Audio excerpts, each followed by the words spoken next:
오늘 말씀은 웃음과 눈물이 있는 교회, 원해의 교회 고상훈 목사님의 설교 말씀입니다.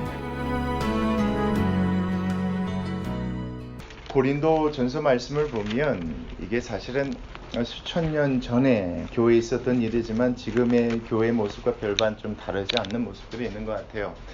결국 교회 안에 분쟁이 있었어요. 그 분쟁의 원인들이 좀 다양합니다. 말씀을 보면 분쟁의 원인들이 다양한데 마땅히 판단하지 말아야 될 것을 판단함으로 분쟁이 있었었죠. 근데 교회는 그러지 않죠. 또 마땅히 판단해야 될 문제는 판단하면서 그렇게 해야 하는데 그렇지 못한 것들이 교회 안에 문제가 있었습니다.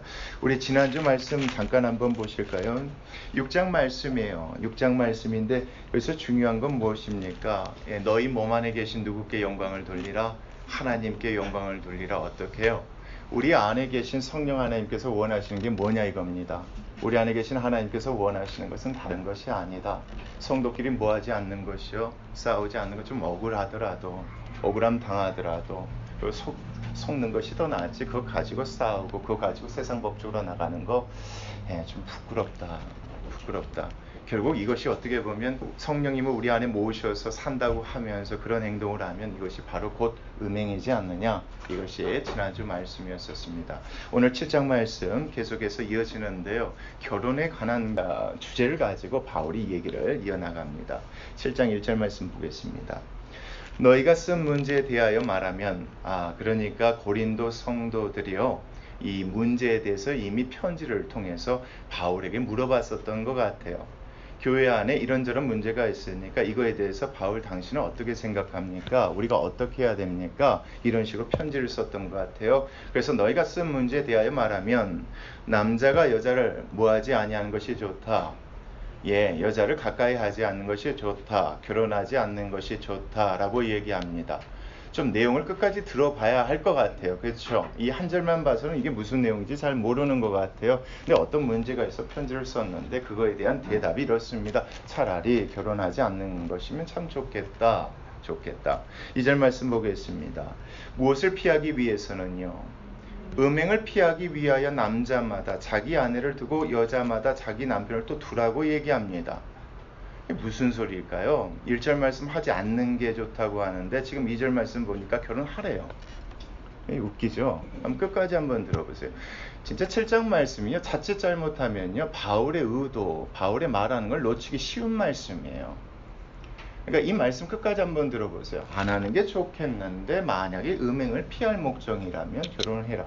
결혼의 목적이 음행을 피하기 위한 목적은 아니잖아요. 아니에요. 그런데 우리가 5장 말씀 1, 2절 말씀 보았듯이 고린도 교회 안에는 음행적인 문제들이 있었단 말이에요. 아버지 아내를 데리고 살던 문제들이 있었어요. 이런 문제 저런 문제 따지면 차라리 그렇다면 결혼을 하는 것이 더 낫다. 그래서 여기 말씀 음행을 피하기 위해서 남자와 여자가 결혼하는 게 낫다고 얘기합니다. 계속 보겠습니다. 3절이요. 남편은 그 아내에 대한 무엇을 다하고요, 의무를 다하고 아내도 그 남편에게 그렇게 할지니라. 여기서 말하는 의무는 어떤 의무일까요? 부부 간의 음행을 피하기 하기 위한 의무겠죠. 그러니까 다시 말하면 성적인 의무라고 보시면 됩니다. 이 말씀 안에서 남자와 여자가 결혼해야 될 문제가 이유가 뭐냐면 우리 안에 음행 이런 죄 같은 경우를 피할 수 있기 때문에 참 좋다. 그래서 반드시 서로 뭘 다해라? 의무를 다해라. 4절 보겠습니다. 아내는 자기 몸을 뭐하지 못하고요, 주장하지 못하고 오직 그 남편이 하면, 남편도 그와 같이 자기 몸을 주장하지 못하고 오직 그 아내가 하는 것이니까 서로 무엇을 다해라? 부부로서의 음행을 피하기 위한 의무를 다 하라고 얘기하는 것이 4절 말씀입니다. 결혼하지 않았으면 좋겠는데 음행을 피하기 위해서는 그렇게 하되 부부가 서로 각자 의무를 다하라. 5절 말씀, 그래서요 서로 뭐하지 말라? 떨어져 있지 말라. 다만 기도할 틈을 얻기 위하여 합의상 얼마 동안은 떨어져 있을 수는 있으되 다시 뭐하라? 합하라. 이는 너희가 뭐함으로요?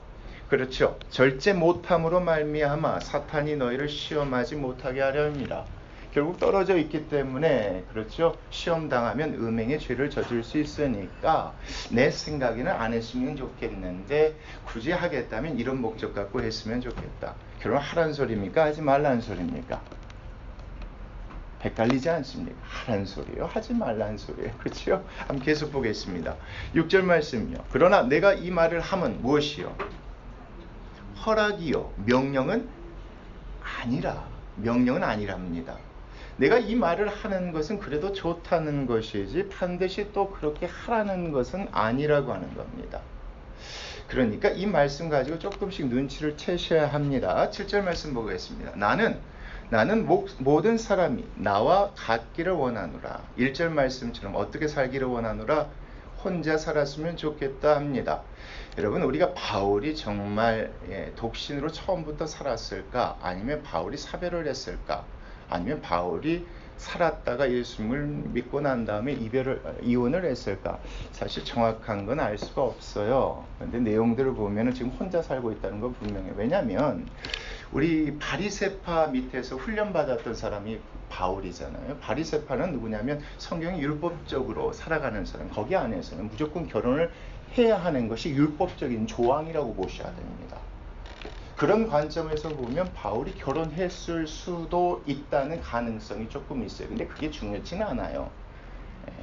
중요치는 않아요. 그렇게 결혼을 했는데 이 사람이 거듭나고 난 다음에 주를 위해서 살기 위해서 지금 혼자 살고 있는지 아니면 좀 떨어져 살고 있는지 이것 또한 알 수는 없지만 중요한 건 뭐냐면 지금 혼자 살고 있는데 혼자 사니까 좋다 이겁니다.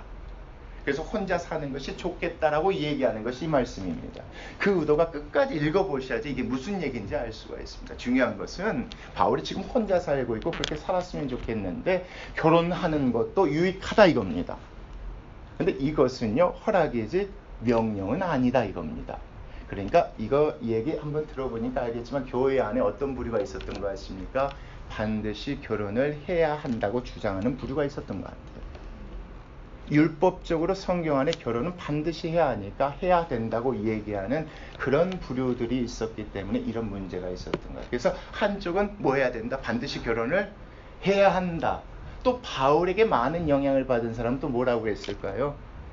굳이 안 해도 되지 않겠느냐? 누구처럼 살아도 되지 않겠느냐? 바울처럼 살아도 되지 않겠느냐? 이런 상황이 복잡하게 있었던 것 같습니다. 그런 말씀 가운데서 이래도 되고 저래도 된다는 게 바울의 얘기입니다. 이렇게 보셔야 이 말씀이 헷갈리지가 않아요. 그렇지 않으면 뭐야 결혼의 목적이 음행인가? 난 얼마든 잘 지킬 수 있어. 결혼 안 해도 돼. 이런 것이 아닙니다. 이런 문제가 있기 때문에 이런 문제를 알고 난 다음에 바울이 이렇게 얘기하는 겁니다. 그러면서 보겠습니다. 그러나 각각 누구께 받은 은사요? 하나님께 7절입니다. 각각 하나님께 받은 자기의 은사가 있으니 이 사람은 뭐하고 해요? 이러하고 저 사람은 저러하니라.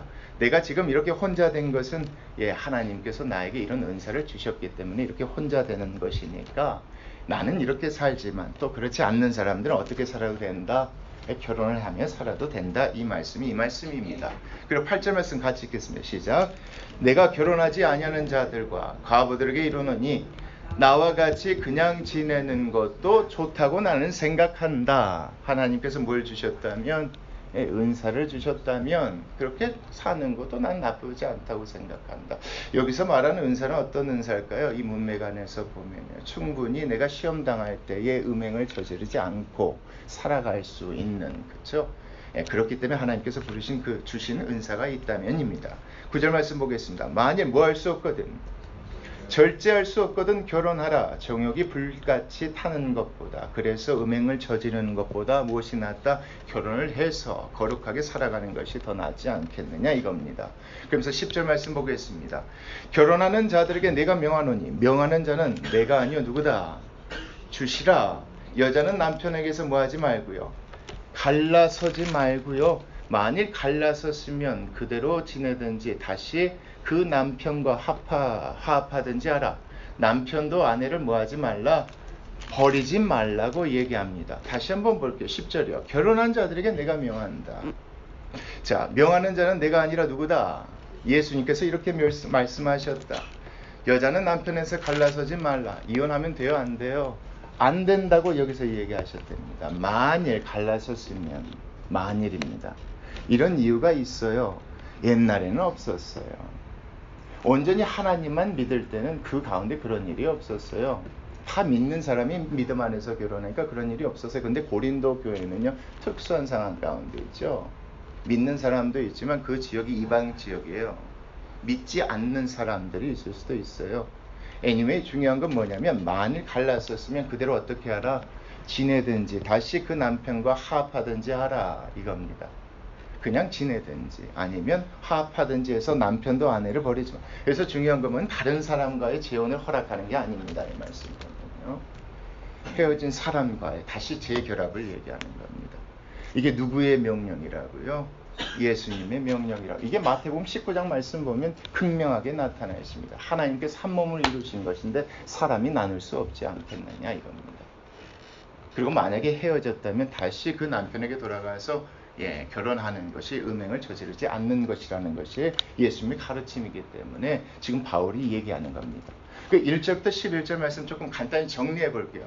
오늘 말씀 길지만 간단하게 생각하시면 됩니다. 바울의 입장은 어떻습니까? 율법적으로 꼭 결혼하지 않아도 된다는 겁니다. 율법적으로 말이죠.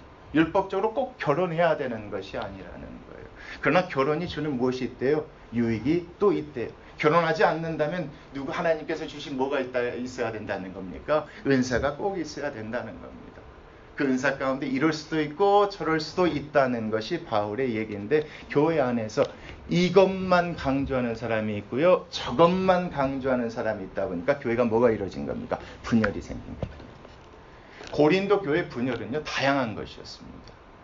그래서 어떤 사람들은요. 바울의 가르침을 따는 사람들은 또 누구에 대해서 조금 그렇게 정죄하는 마음이 있었을까요? 율법적으로 결혼을 강조하는 사람들에 대해서. 왜요? 우리 바울 봐라. 주를 위해서 혼자 살면서 이렇게 일하지 않느냐? 우리도 그렇게 살아가야 되지 않느냐?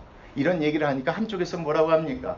성경 봐라. 성경 보면 결혼은 하나님의 명령인데 반드시 해야 되지 않겠느냐? 이런 식으로 하면서 교회가 부딪히다 보니까 교회에 분열적인 문제가 있었던 것 같아요. 그럼 이것을 바울에게 물어보자 해서 쓴 것이 바로 고린도전서 7장 말씀에 대한 대답입니다. 그러니까 이래도 되고 저래도 되지만 중요한 것이 무엇이냐를 이제 후반절부터 계속 설명해 나가는 것이 12절입니다. 자, 12절 보겠습니다. 그 나머지 사람들에게 내가 말하노니 이는 누구의 명령이 아니라 주의 명령이 아니라 만일 어떤 형제에게 믿지 아니하는 아내가 있어 남편과 함께 살기를 좋아하거든 그를 버리지 말라. 이거 분명히 짚고 넘어갈게요. 이거 믿는 친구가요 믿지 않는 친구하고 결혼한 상황을 얘기하는 게 아닙니다. 무슨 얘기냐면요. 내가 사랑해서요. 믿지 않는 친구랑 결혼한 상황을 얘기하는 게 아니에요.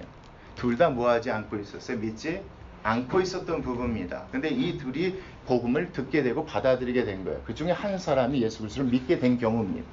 그러니까 가정에 무슨 문제가 일어나겠습니까? 신앙적인 문제가 일어날 수밖에 없어요. 그것 때문에 가정에 갈등이 있는 경우를 얘기하는 겁니다. 사실 이 말씀을요. 많은 사람들이요. 잘못 해석하고 잘못 적용하는 경우가 있어요. 근데 하나님의 뜻은 분명히 믿는 자와 믿는 자가 결혼하기를 원하셨던 거죠. 그런데요. 이방인들 가운데서는 그러지 않는 경우도 참 많았을 거 아니에요. 그런 경우가 대표적으로 고린도 교회라고 보시면 됩니다. 갔는데 이 부부가 있는데 그 중에 한 사람이 먼저 예수 그리스도를 믿게 된 거죠. 그 가운데 있었을 때 이렇게 되어지면 이렇게 하라는 것이 13절까지 계속 나옵니다. 어떤 여자에게 믿지 않은 남편이 있어. 여자가 먼저 믿었나 봐요. 자, 아내와 함께 살기를 뭐하거든? 그래도 괜찮다고 하거든. 그 남편을 뭐하지 말라? 믿음 때문에 버리지 말라. 뭐 때문에 버리지 말라. 그래 이제 버리려고 하는 그 마음이 있었던 거 보니까 누구처럼 살고 싶어서요. 바울처럼 살고 싶어서 이런 마음이 돼. 이것도 잘못된 것이다 이겁니다. 그러니까 중에 뭐냐면 이게 왔다 갔다 하면서 중심을 얘기하고 있어요. 왔다 갔다 하면서. 우린 바울처럼 살아야 돼. 우린 주님 오실 날이 얼마 남지 않았으니까 가정도 뭣도 필요 없어. 다 주님을 위해 살아야 돼. 이렇게 얘기하면서 굳이 잘 살고 있는데 이혼하지 말라는 겁니다. 이혼하지 말라는 겁니다. 계속 보겠습니다. 자, 14절이요. 믿지 아니하는 남편이 아내로 말미암아 뭘 하게 될 수 있고요. 거룩하게 되고 예수 그리스도 믿지 않을 수 있지 않겠느냐? 예수 믿을 수 있지 않겠느냐? 이겁니다. 믿지 아니하는 아내가 남편으로 말미암아 또 어떻게 해요? 거룩하게 될 수 있지 않겠느냐? 그렇지 아니하면 너희 자녀도 깨끗하지 못하리라. 그러나 이제 거룩하니 무슨 얘기했습니까? 너로 인하여서 가족 전체가 구원받을 수도 있는 문제 아니겠느냐? 굳이 누구처럼 살려고요? 나처럼 살려고 이혼하려고 하지 말라 이겁니다. 이미 결혼해갖고 있는데 굳이 나처럼 살겠다고 잘 있는 가정 거기서 깨쳐나오면 그게 무슨 의미가 있겠냐 이겁니다. 그러니까 이 말씀 보니까 고린도 교회 안에 어떤 문제가 있는지 조금 이제 보여요. 한쪽은 율법주의자들이 있었던 것 같아요. 해야 돼. 반드시 해야 돼. 안 하면 안 돼. 한쪽은 뭐인 것 같아요? 사역 중심주의자. 우리가 복음을 위해서 말씀이 다 필요 없다. 이걸 위해서 우리가 인생을 다 주님께 드려야 된다. 이렇게 얘기했던 사람들이 있었던 것 같습니다. 자, 15절 말씀 보겠습니다. 혹 믿지 아니하는 자가 뭐하게 하거든요? 갈리거든 갈리게 하라 이겁니다. 혹 믿지 않은, 여기서 믿지 않는 자는 누구였어요? 남편이든 아내든입니다. 신앙 때문에 더 이상 못 살겠다. 너 이혼해버리겠다. 이게 뭐 동의를 구하는 것이 아니라 쫓아내는 것이죠. 쫓아내게 된다면 쫓김 당해도 괜찮다 이겁니다. 그런데 중요한 건 뭐냐면요. 형제나 자매나 이런 일에 부여될 것은 없으나 그러나 하나님은 어떤 중에서 우리를 부르셨답니까? 화평 중에서 너희를 부르셨으니까 웬만하면 뭐하고요? 참고 인내해서. 하나님께서 그 가정에서 너를 먼저 구원받게 하셨던 것은 그 가정을 구원하시려는 하나님의 또 다른 계획이 있지 않겠느냐. 이러면서 화평 가운데 인내하며 나아가라는 것이 바울의 얘기입니다. 이렇고 저렇고 그러나 중요한 것은 이것이다. 이게 이 말씀에서 계속 이 얘기하는 겁니다. 그리고 16절 보겠습니다. 아내된 자여 내가 남편을 뭐할지요? 구원할는지 어찌할 수 있겠느냐. 남편 된 자여 내가 내 아내를 구원할는지 어찌할 수 있겠느냐. 중요한 것은 17절 같이 보겠습니다. 오직 주께서 누구에게요? 각 사람에게 나누어 주신 대로 하나님이 각 사람을 부르신 대로 내가 지금 처한 상황 가운데서 그대로 행하라. 잘 살고 있는데 굳이 나처럼 살겠다고 가정을 버리고 나오는 것, 이것도 옳지 못하다 이겁니다. 하나님께서 너희를 통해서 그 가정 가운데 특별하게 역사하시고 일하실 수도 있으니까, 화평 가운데 우리를 부르셨으니까 그렇게 하지 말고 이렇게 했으면 좋겠다. 내가 모든 교회에서 이와 같이 명한다. 이 얘기가 이겁니다. 결혼을 해도 유익하죠. 하지 않아도 좋습니다. 그러나 중요한 건 뭡니까? 하나님의 은사, 하나님의 부르심대로 그 가운데서 무엇을 위해서요? 결혼을 해야 된다면, 그렇죠? 죄 짓지 않으려고, 그렇죠? 이런 것 때문에 또 결혼을 하지 않는 사람들 같은 경우는 한 사람이라도 더 바울처럼 그렇게 살려고 하는 것인데, 여기 안에서는 만약에 믿지 않는 친구들이 먼저 누군가 한 명 믿어서 그것 때문에 신앙의 갈등이 있더라도 좀 인내하고 참았으면 좋겠다. 이것이 하나님의 뜻이다 라고 얘기하는 것이 17절 말씀입니다. 계속해서 이야기해 18절 보겠습니다. 할례자로서 부르심을 받은 자가 있느냐? 무할례가 되지 말라. 여기서 말하는 할례자는 누굴까요? 무할례자가 되지 말래요. 이미 결혼한 사람이 있느냐? 그렇다면 예수 뭐하지 말라? 이혼하지 말라 이겁니다. 그게 무할례자 같은데요. 자, 만약에 무할례자로 부르심을 받은 자가 있느냐? 나처럼 독신으로 부르심 받은 자가 있느냐? 뭐하지 말라? 할례를 받지 말라. 결혼하지 않았으면 좋겠다 이겁니다. 부르신 대로 각자 상황 가운데 그렇게 했으면 좋겠다. 근데 항상 중요한 건 조건입니다. 누구가 부르셔주셔야 됩니까? 하나님이 불러주셔야 됩니다. 내가 하고 싶지 않다고 해서 안 하는 게 아닙니다. 내가 귀찮아서 안 하는 것도 아니고 힘들다고 해서 안 하는 게 아니고 하나님의 부르심이 단 조건입니다. 바울의 얘기는 결혼해도 되고 안 해도 되는데 단 하나님이 부르셔야만 한다. 그 가운데서 하나님의 뜻대로 해야 된다. 그러니까 예서 결혼한 사람은 무할례자처럼 싱글로 살려고 생각하지 말고, 싱글인 사람 굳이 또 결혼해서 그렇게 살려고 하지 말라 이겁니다. 19절 보겠습니다. 할례 받는 것도 아무것도 뭐다? 아니요. 할례 받지 아니하는 것도 아무것도 아니로되 오직 하나님의 계명을 지킬 따름이다. 이것이 그렇게 중요한 것이 아니다. 진짜 중요한 건 20절입니다. 각 사람은 부르심을 받은 그 부르심대로 그대로 뭐하라? 지내는 것이 옳다. 내가 무엇으로 있을 때예요? 종으로 있을 때에, 할례자로서 있을 때에, 예를 들어서 가정 안에 한 꾸미는 남편과 아내로 있을 때에 부르심을 받았느냐? 염려하지 말라 이거예요. 독신으로 살아서 사역하려고 생각하지 말라. 그러나 내가 자유롭게 될 수 있거든 그것을 이용하라. 만약에 뭐 하거든, 아까 말씀처럼 쫓겨나거든, 갈라지게 하거든, 그때 또 하면 되는 거니까 그냥 있는 자리에서, 부르심 받은 자리에서 하나님의 뜻대로 행하면 된다. 이게 이 말씀입니다. 22절 보겠습니다. 주 안에서 부르심을 받은 자는 누구라도요, 종이라도, 네가 지금 결혼 생활에 묶여 있더라도, 그러니까 묶여 있는 것을 종이라고 표현하는 거예요. 법적으로 묶여 있으니까 그래서 종이라고 하는데, 종이라도 주께 속한 무엇이요? 자유입니다. 내가 기혼 상태에 있지만 하나님께 부르심을 받고 하나님의 말씀대로 그렇게 살아가고자 작정했다면 거기에선 자유로운 사람이다. 또 그와 같이 자유인으로 있을 때에 부르심을 받은 자는 또 무엇이 되느니라? 그리스도의 종이 되는 것이다. 이게 무슨 얘기였습니까? 혼자 있을 때 또 그러심 받으면 또 그리스도를 위해서 온전히 삶을 살아갈 수 있으니까 그리스도의 종이 되어지는 것이 아니겠느냐 이 말입니다. 23절이요. 너희는 무엇으로 사신 것이니요?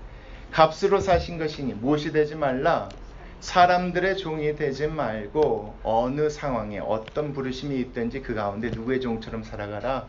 그리스도의 종, 주님을 위해 살아갔으면 좋겠다. 믿지 않는 자와 지금 살고 있다면 그 가족의 구원을 위해서 그렇게 살아갔으면 좋겠다. 혼자 있다면 나처럼 그렇게 살아가는 것이 바로 그리스도의 종인 것이다. 결혼하고 안 하고는 크게 문제가 되지 않는 것이다.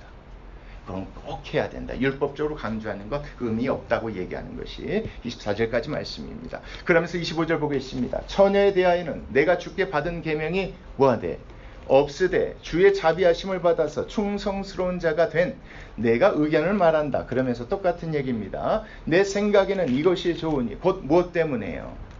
그렇죠. 임박한 환난으로 말미암아 사람이 그냥 지내는 것이 좋으니라. 무슨 뜻이겠습니까? 예수님께서 곧 오시기 전에 이 세상 가운데 환난이 있을 것인데 굳이 결혼을 해서 그렇게 어려움을 당하겠느냐? 차라리 혼자 사는 것이 낫지 않겠느냐 이겁니다. 27절 같이 읽겠습니다. 시작. 내가 아내에게 매었느냐? 노이기를 구하지 말라. 아내에게서 놓았느냐? 아내를 구하지 말라. 앞에 있었던 종에 관한 얘기가 바로 이 얘기였던 겁니다. 그러니까 있는 그대로 주님을 따르라. 28절 보겠습니다. 그러나 장가 가는 것도 무엇이 아니다. 그렇죠. 죄 짓는 것이 아니라 지금 시대가 어느 때고 때가 어느 때인데 지금 장가 가냐고 이 얘기하는 사람이 있었던 것 같아요. 누구처럼 살라고요? 바울처럼 살아가야 되지 않겠느냐? 한 사람이라도 더 복음 전해야 되지 않겠느냐? 이렇게 주장하는 사람들이 있는데 뭐라고 하냐면 장가 가는 것도 죄가 아니다. 그리고 뭐라고 합니까? 처녀가 시집 가는 것도 뭐가 아니다. 죄가 아니다. 이런 이들은 무엇만 있을 것이다. 육신의 고난이 있을 것이니 나는 너희를 아끼노라.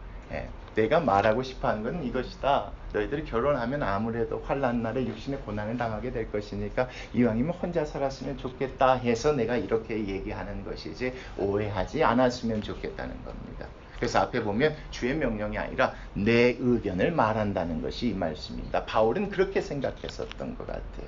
자, 그러면서 29절 보겠습니다.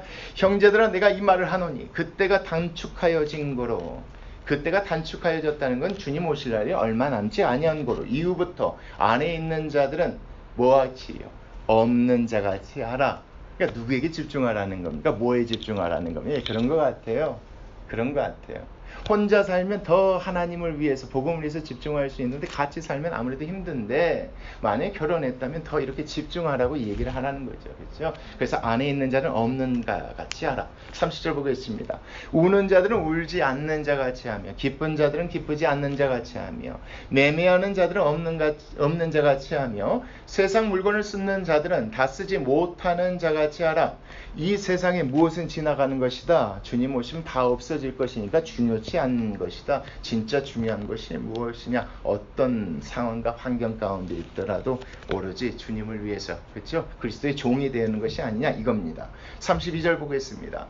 너희가 염려 없기를 원하노라. 장가가지 않는 자는 주의 일을 염려하여 어찌하여야 주를 기쁘시게 할까하되 장가간 자는 세상 일을 염려하여 어찌하여야 아내를 기쁘게 할까 하여 마음이 갈라지며 시집가지 않는 자와 처녀는 주의 일을 염려하며 몸과 영을 다 거룩하게 하려 하되 시집간 자는 세상 일을 염려하여 어찌하여야 남편을 기쁘게 할까 하느냐. 구체적으로 이 설명할 필요가 없는 부분 같아요. 저도 살가다 보면 그래요. 혼자 있으면 참 좋겠다. 물론 아내는 있으면 참 좋을 것 같아요. 근데 애들 있으면 막 좀 귀찮을 때가 좀 있단 말이에요. 일할 때 방해가 될 때가 있어요. 항상 그런 건 아닌데. 그러니까 이 말씀이 충분히 이해가 되어져요. 오로지 주님을 위해 사역할 수 있도록. 또 특히나 바울은 사역하는 곳이 되게 어렵고 힘든 곳이었으니까 더더군다나 이 말씀이 이해가 되어져요. 그러면서 한번 계속 보겠습니다. 35절이요. 내가 이것을 말하면 너희의 무엇을 위한 것이다. 너희를 유익을 위한 것이다. 너희들이 어려움 닥지 않도록 아껴 사는 말이다. 너희에게 올무를 놓으려 함이 아니다. 이건 어떤 율법적인 명령이 아니다는 겁니다. 오직 너희로 하여금 이치에 합당하게 하여 흐트러짐 없이 주를 섬기게 하려 하는 것이니까 만약 나처럼 살고 싶다면 누구께 기도해봐라. 하나님께 기도해 봐서 주님 주셨다면 그렇게 살야 돼. 그렇지 않다면 있는 그대로 살라. 이 얘기입니다. 되게 길게 써놨죠.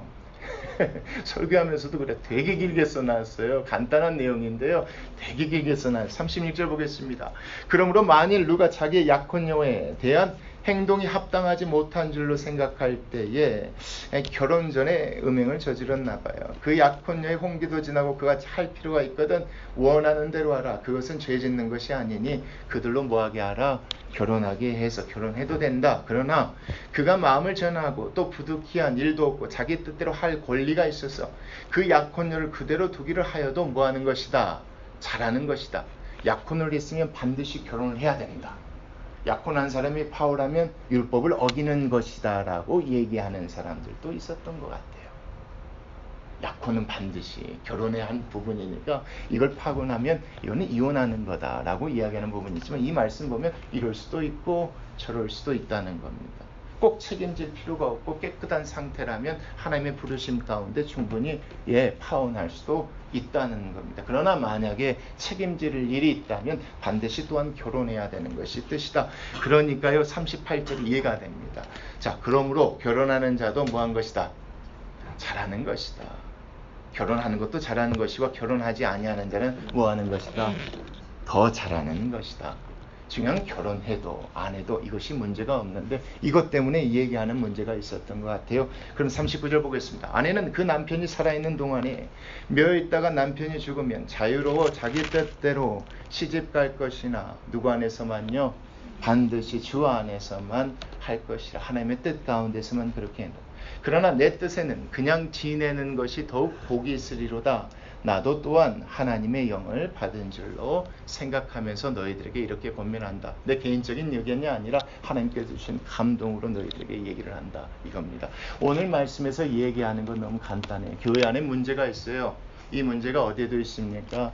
여러분 요즘 교회도 많아요. 우리 교회도 없다고 할 수가 없어요. 왜요? 다양한 사람들이 모여요. 그때는 모든 사람들 하나님 말씀 어렸을 때 배우는 유대인들이 아니란 말이에요. 성장 배경이 다 달라요. 자기네들이 믿고 있었던 신들이 달라요. 자기들이 체험한 성령님이 다 달라요. 그 사람들이 한 군데 모였단 말이에요. 어떤 사람들은요 어렸을 때부터 말씀의 율법에 대한 훈련을 받았어요. 그러니까 다 모든 것을 그 말씀을 가지고 봐요. 그러다 보니까 뭐가 생겨요? 판단이 생기고 정죄가 생겨요. 그 사람들 입장에서는요 결혼을 하지 않는 것이 죄라고 여겨요. 반드시 해야 된다고만 생각하니까 바울처럼 살겠다는 사람들을 보고 뭐가 이루어져요? 정죄가 이루어지니까 교회가 어떻게 됩니까? 분열이 생기고 싸움이 생겨요. 그것이 잘못됐다고 바울이 얘기하는 거예요. 결혼하는 거 죄가 아니야. 결혼하는 것도 사랑한 것이야. 하지 않고 주님의 뜻대로 그렇게 살아가는 것도 뭐한 것이야? 잘한 것이야. 누구를 위해서만 살아가면 됩니까? 그리스도의 종이 되라고 해요. 예수님의 종이 되라고 하지 않죠. 그리스도가 무슨 뜻입니까? 우리를 위해 이 땅에 오셔서 돌아가신 그 예수님을 말할 때 그리스도라고 합니다. 그러니까 그 예수 그리스도를 위해서 그 복음을 전하기 위해서 만약에 내가 믿지 않는 그렇죠? 남편 때문에 힘든다면 내가 믿지 않는 아내 때문에 힘들더라도 그것 때문에 고민하지 말고 그 가운데 하나님이 역사하실 것들이 있지 않겠느냐? 그걸 생각하며 그 가운데 참고 인내하라. 화평으로 부르셨으니까 이 말씀이 이 말씀인 겁니다. 오늘 이 말씀이요 누구한테 은혜가 되는지 아세요? 하나님 왜 나를 이렇게 그냥 두시지? 왜 나를 귀하게 사용하지 아니하시지? 왜 나를 좀 더 큰 인물로 만들지 아니하시지? 이런 생각이 누구나 다 있잖아요. 근데 여러분 이 생각은 잘못된 생각이에요. 우리가 있는 자리에서요 주님을 섬기면 돼요. 우리가 있는 그 자리에서 섬기면 돼요. 주부 우울증이 있죠. 전 많이 들어봤어요. 이거 잘못된 거예요. 난 뭐 하고 있지? 집에서 이것만 하고 있어. 그게 우울증 찾아오. 이거 잘못된 거예요, 여러분. 거기에서 그 자리를 지킴으로 해서 그 가정이 온전히 세워져요. 너무나 크고 중요한 일이에요. 여러분 가정이 무너지면 어디가 무너집니까? 교회가 무너지면 사회가 무너져요. 세상이 그래서 다 무너지는 거예요. 말씀을 보면서 내가 지금 학생이면 학생이 있는 자리에서 뭐 하면 됩니까? 그 일 열심히 하면 됩니다. 근데 학생 일 팽개치고 어디 가면 안 됩니까? 저는 그거 반대예요. 학생은 학생으로서 해야 될 일이 있어요. 직장 다니는 사람 직장 다니는 사람은 해야 될 일이고 목사는 목사 해야 될 일이 있는 거예요. 그 자리에서 하나님이 부르심대로 하면 돼요. 근데 지금 주님 오실 날이 얼마 남지 않았는데 언제까지 공부하고 있을래? 이렇게 얘기하는 선교단체 많아요, 여러분. 주님 오실래 얼마 남지 않았는데 지금 템포리 윈도우 지금 가야지. 지금 탄탄탄 대로로 가야지. 가서 복음 전해야 되지. 그러면서 청년들 모으는 선교단체 많아요. 물론 하나님이 부르시면 갈 수 있어요. 하나님이 부르시면요 공부하다가도 갈 수 있는데요. 그걸 일반화시켜버리면 안 돼요. 이건 하나님의 뜻이 아니에요, 여러분. 말씀 가운데 이거는 결혼 얘기지만요. 그 한 예예요. 교회 안에 그런 문제가 있었기 때문에 결혼을 들어서 얘기한 것이지 우리 삶에 적용하면요. 그렇지 않아요. 그냥 우리 각자 부르신 대로 그 자리에서 열심히 하면 돼요. 하나님 저를 이 자리에 부르셨으니까 여기서 최선을 다하고 열심히 하면 돼요. 예, 다른 분은 다른 데서요. 직장인 직장이세요. 근데 자꾸만요 우리가 다른 생각을 해요. 왜요? 다른 얘기를 하니까요. 자꾸 다른 사람들이 다른 얘기를 하니까 혼란스러운 거예요. 그러지 않는 교회가 좀 됐으면 좋겠어요. 각자의 삶의 부르심이 다 달라요. 다 달라요. 그러니까 누구처럼 살라고 얘기하지 마세요. 누구처럼 되라고도 얘기하시는 거 좀 자제하세요. 하나님이 이 사람을 이렇게 부르실 수도 있어요. 저는 여러분요 성경 볼 때 진짜 좋아하는 사람인데 아브라함의 늙은 종이에요. 이름 없죠? 이름 없었어요. 그 사람이 엘리에셀이 뭐 이야기하는 사람 아니에요. 이름 없었어요. 근데 그 사람의 한 일을 보세요. 하나님 그 사람을 어떻게 사용하셨습니까? 하나님께서 아브라함에게 주신 언약을 누구를 통해서 이루셔야만 합니까? 이삭을 통해 이루어야 그 일을 누가 해요? 이 늙은 종을 통해서 하나님 역사하십니다. 이름이 없었지만 여러분 그가 한 일은 위대한 일이에요. 우리가 아는 세례요한은 딱 몇 개월 사역하다가 하늘나라 갔습니까? 6개월입니다, 여러분. 여자가 낳은 자 중에 가장 큰 자라는 칭찬받는 사람이 바로 그 세례요한입니다. 오래 해야지 많이 해야 돼. 하나님의 기준은 다릅니다. 그 부르신 그 일, 그것만 하면 하나님 뭐 하십니까? 그게 위로가 돼요. 그게 위로가 돼요. 그게 위로가 되니까 이 안에서 기뻐할 수 있고 즐거워할 수 있는 줄 믿습니다. 우리 그 각자의 자리에서 최선을 다하고 주를 위해서 살아가죠. 그렇죠? 거기서 막 불평 원망하지 마세요. 왜 나는 이 사람 만나서 이 사람 앞으로 하지 마세요. 안 하시겠지만 안 하세요. 이런 거 하지 마세요. 왜 나는 이럴까? 이런 것도 하지 마세요. 청년들 막 이런 거 하지 마세요. 다 하지 마세요. 오로지 말씀 안에서 그냥 나를 이렇게 부르셨구나. 그냥 나는 이렇게 하면 되구나. 그게 나를 이렇게 세우신 목적이구나. 이게 가장 중요한 것을 우리가 알았으면 좋겠습니다. 우리 같이 기도하시겠습니다.